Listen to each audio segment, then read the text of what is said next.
Right, so I last left off talking about progress and reform and the issues of social justice and a little bit of a change over time of the way things were done in the past. There was an example on 602 that you should be looking at and reading in the section. But I just want to mention a little bit also about Beccaria, this Italian jurist. One of the earliest translations was possessed by John Adams, okay, in his library, and there exists a copy, from 1775. It's not quite clear, I think, how much influence that he had on him per se, but he absolutely questioned many of the norms of kind of almost like medieval practices taking place. And he talks about, the saying, the punishment must fit the crime kind of thing, which wasn't always the case. That basically that the idea that the law should be applied equally to a noble person as well as a lower person.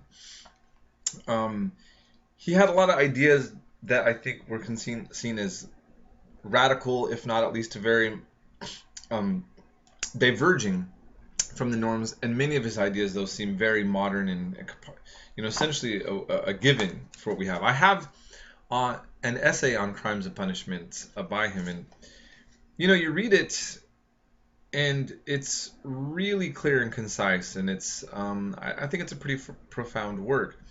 What I find interesting on this is when he deals with the topic of torture, and I just kind of wanted to go on the side note here that torture, of course, was a given much of back then. And, in the 15th and 16th century, some of the things that you could see done were pretty horrifying, right? Disemboweling people, drawing and quartering, and all of that. But, he questions this idea of torture, and he's against it. He says things like, no man can be judged a criminal until he be found guilty, nor can society take from him the public protection until it have been proved that he has violated the conditions on which it was granted. What right then, but that of power, can authorize the punishment of a citizen so long as there remains any doubt of his guilt? This dilemma is frequent. Either he is guilty or not guilty. If guilty, he should only suffer the punishment ordained by the laws, and torture becomes useless, and his confession is unnecessary. But if he be not guilty, you torture the innocent, for in the eye of the law, every man is innocent whose crime has not been proved. Okay, you see the contradiction that he's pointing out about this. Okay, and what I think is equally horrifying is that now, since the War on Terror, there has been basically a legalization of torture in many ways, or a rationality of this. I mean, we put people in prisons that haven't even went for a trial yet to keep us safe, but then those people have not been proven to be guilty. So in Guantanamo Bay, you have these people who are there, whatever's being done to them, they're in legal limbo. And then of course, there is the idea of the greater good for protecting society. He addresses a lot of these things, and he also talks about, people talk about the ticking time bomb theory. If somebody can do something really bad, is it okay to torture them to get out information? Ultimately, I think he makes a pretty strong case that a society that uses torture is going to have more problems with itself than not. And I don't know. I think it's a very significant portion to focus on in light of the fact that it's becoming a popular discourse now. And I don't know if you know about this.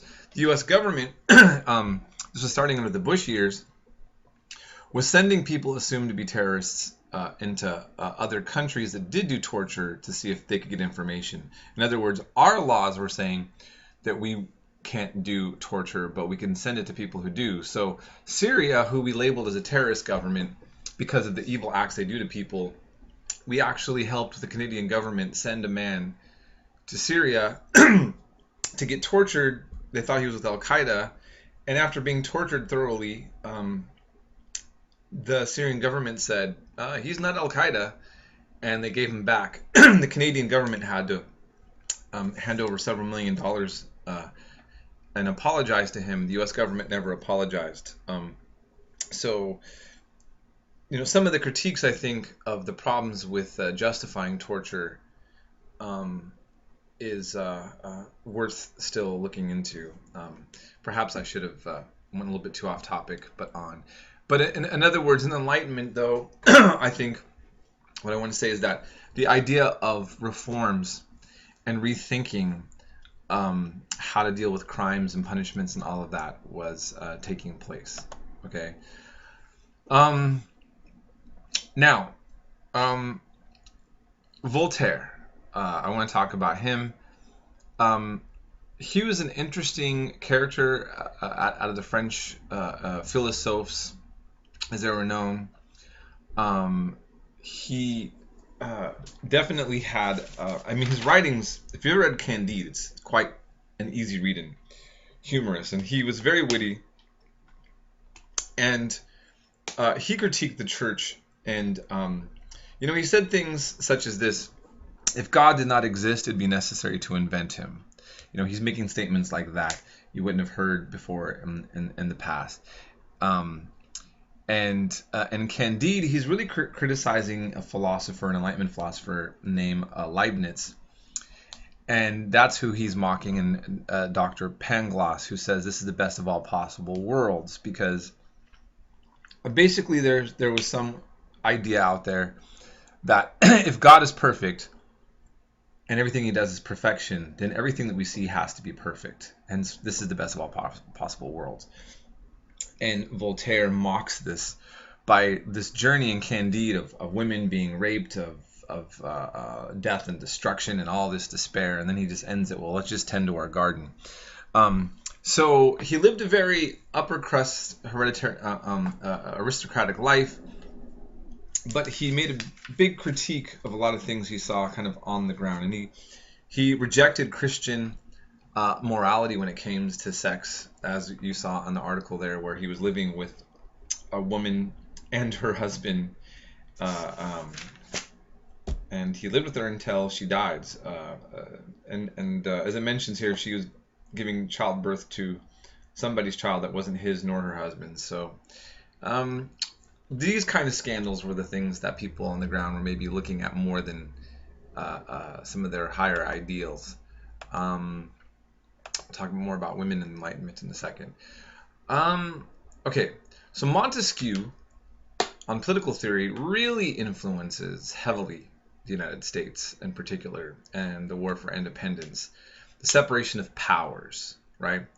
Okay, and I just want you to look through that. Actually, I'm going to move on, but you get exposed to him quite a bit.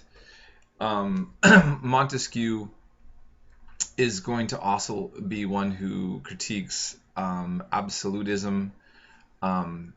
He mocks the French court in his work called The Persian Letters. Another one that's not talked about as much, the separation of powers, where he compares them, the monarchy of absolute monarchs, to an Oriental despot of a Turkish court. Again, and that's also kind of interesting, right? Because we talked about that in one of our last sections, that there's this idea of Asiatic despotism from the East, when in fact, if Asia is where despotism is at, then and he's seeing it in his own country, why doesn't he just simply critique despotism?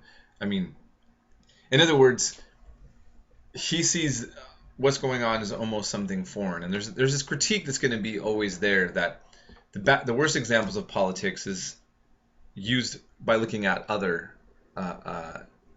states, okay, that are not a part of the Western world. But in any case, his breakdown of the separation of powers is going to be very important. So, okay, if you have any more questions on that, we'll talk about that more. Jean-Jacques Rousseau. He is a major influence, and he had, said, man wants freedom, but everywhere he's in chains. And he had this idea that of a noble savage, okay, where he idealized primitive humanity. And there's a lot that I could say about him and his influences. He's going to be a heavy influence on the Romantics as well. And he basically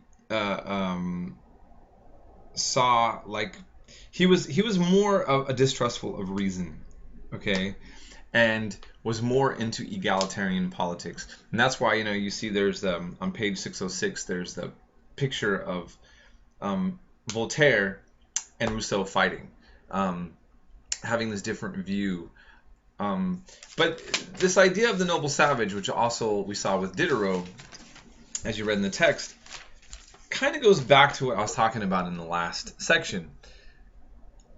As they're coming in contact with these people that they are idealizing and exotifying, but they're not actually speaking up for their rights under the context of colonialism.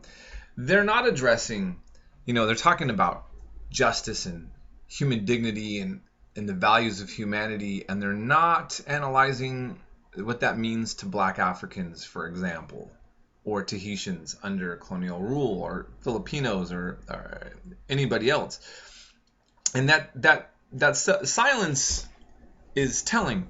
And one aspect also that was brought up in that book on Haiti I thought was interesting, and she talks about going back to Descartes, where he talks about, I think, therefore I am, that the rational mind and thought of a person is what defines what a person is, your ability to think.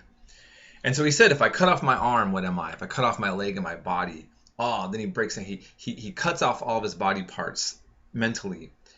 And then he says, aha, I think, therefore I am. It's his thoughts that makes him a person. Now, this is a world that is basically saying that people of color in the world, that black people are not rational humans. They don't have that rational capability of Western world. And henceforth, they're just bodies. And by further extension, Descartes said that a dog was an automaton, which means, well, to explain what he was saying is, when you kick a dog and it cries, it's not actually in pain. It's not thinking about pain. It's a mechanical response to being kicked.